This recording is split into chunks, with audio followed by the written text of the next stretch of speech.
सिनेमाघरों में राष्ट्रगान पर खड़े होने या ना होने की पुरानी बहस को पीछे छोड़ते हुए अब राज्यसभा में राष्ट्रीय सम्मान के लिए अपमान की रोकथाम विधेयक 2026 को पास कर दिया गया है। इस बिल में राष्ट्रगीत गाने में लगी किसी भी सभा को जानबूझकर बाधित करने या उसमें अशांति पैदा करने के दोषी पाए जाने वाले किसी भी आदमी के लिए 3 साल का कारावास, जुर्माना या दोनों का प्रावधान है।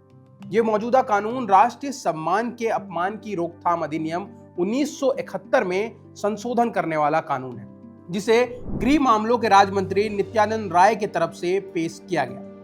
विधेयक में कहा गया कि वर्तमान में राष्ट्रीय गीत के रूप में सम्मानित वंदे मातरम के गायन का अपमान रोकने के लिए कोई विशिष्ट कानून प्रावधान में है ही नहीं। इसीलिए किसी भी व्यक्ति द्वारा जानबूझकर राष्ट्रीय गीत के गायन को रोकना या ऐसे में गायन में संलग्न किसी भी सभा में बाधा उत्पन्न करने से प्रतिबंधित करने के लिए उक्त अधिनियम की धारा 3 में संशोधन करके राष्ट्रीय गीत को भी इस दायरे में शामिल करने का प्रस्ताव है, ताकि ऐसे कृत्यों को दंडनीय बनाया जा सके। और एक बात तो साफ है कि कुछ गीत सिर्फ गाए नहीं जाते, वो इतिहास की धड़कनों में बस जाते हैं, और कुछ शब्द सिर्फ शब्द नहीं होते, वो गुलामी के खिलाफ उठी हुई मुट्ठी बन जाते हैं। और भारत के लिए वंदे मातरम भी ऐसा ही एक गीत है। एक समय था जब अंग्रेजी हुकूमत के सामने इसे बोलना विद्रोह माना जाता था।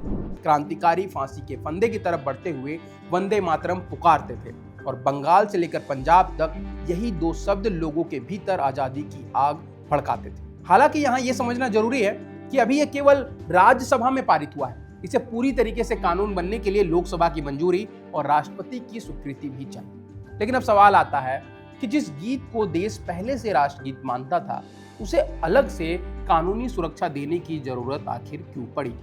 दरअसल भारत में राष्ट्रीय प्रतीकों के सम्मान के लिए राष्ट्र सम्मान अपमान की रोकथाम अधिनियम 1971 पहले से मौजूद है। इस कानून की धारा 3 के अनुसार कोई भी आदमी जानबूझकर राष्ट्रगान जनगण मन का गायन रोकता है या राष्ट्रगान गा रही सभा में बाधा पैदा करता है तो उसे 3 साल तक की जेल, जुर्माना या दोनों हो सकते हैं। लेकिन इस कानून में राष्ट्रगीत वंदे मातरम का नाम शामिल नहीं था। यानी देश की राजनीति और ऐतिहासिक जीवन में जनगण मन और वंदे मातरम दोनों को लगभग बराबर सम्मान दिया जाता रहा, लेकिन कानूनी किताबों में सुरक्षा सिर्फ राष्ट्रगान को प्राप्त थी। नया विधेयक इसी अंतर को समाप्त करने की कोशिश है। संशोधन के बाद कानून में राष्ट्रगान के साथ राष्ट्रगीत को भी जोड़ा जाएगा, जिससे किसी भी सभा में वंदे मातरम गाए जाने के दौरान जानबूझकर अगर कोई शोर मचाता है, गायन रुकवाता है, कोई व्यवधान पैदा करता है, तो उसे दंडनीय अपराध माना जाएगा। यहाँ सबसे महत्वपूर्ण शब्द है, उसको ध्यान दीजिएगा, जानबूझकर। कानून ये नहीं कहता है कि हर नागरिक को जबरन वंदे मातरम गाना ही होगा या गीत ना गाने वाले व्यक्ति को अपराधी माना जाएगा। इसका उद्देश्य उस व्यक्ति को दंडित करना है जो दूसरों को गीत गाने से रोकते हैं या कार्यक्रम में जानबूझकर बाधा डालते हैं। इस अंतर को समझना बहुत जरूरी है, क्योंकि सोशल मीडिया पर इसे आसानी से इस तरह से पेश किया जा सकता है कि अब वंदे मातरम ना गाने वालों को 3 साल की जेल होगी, जबकि विधेयक का मूल केंद्र गीत ना गाना नहीं है, बल्कि उसके गायन को जानबूझकर रोकना है।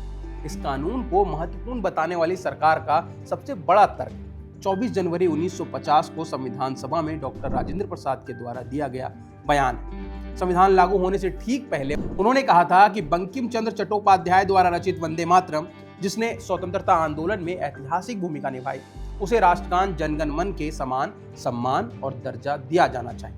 लेकिन इसके बावजूद संविधान में राष्ट्रगीत नाम का कोई अलग कानूनी श्रेणी विस्तार से परिभाषित नहीं करता है। 1971 के कानून में भी वंदे मातरम छूट गया। इसीलिए सरकार का कहना है कि ये संशोधन कोई नया सम्मान पैदा नहीं कर रहा, बल्कि उस ऐतिहासिक सम्मान को कानूनी सुरक्षा देता है जो देश पहले ही वंदे मातरम को दे चुका है।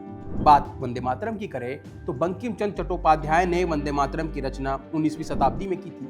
बाद में इसे उनके उपन्यास आनंद मठ में शामिल किया गया। गीत में भारत की धरती को जल, फसलों, हरियाली और शीतल हवाओं से भरी हुई मां के रूप में देखा गया। 1896 में रविंद्रनाथ टैगोर ने कांग्रेस अधिवेशन में इसे गाया था, लेकिन असली राजनीतिक शक्ति इसे 1905 में बंगाल विभाजन के विरोध के दौरान मिली, जब अंग्रेजों ने धार्मिक आधार पर बंगाल को बांटने का फैसला किया। तब वंदे मातरम स्वदेशी आंदोलन का सबसे शक्तिशाली नारा बना। और यहाँ ध्यान देने वाली बात यह है कि वंदे मातरम के कुछ छंदों को लेकर काफी विवाद रहा है। तो क्या अब भारत इसको एक्सेप्ट कर पाएगा उसी तरीके से? वहीं दूसरी तरफ सम्मान की भी परिभाषा को लेकर विवाद है, पर सर्वोच्च न्यायालय ने 1986 के ऐतिहासिक बीजो इमैनुअल और अन्य बनाम केरल राज्य के फैसले में इसे केवल नाग गाने का विकल्प चुनने से अलग बताया है।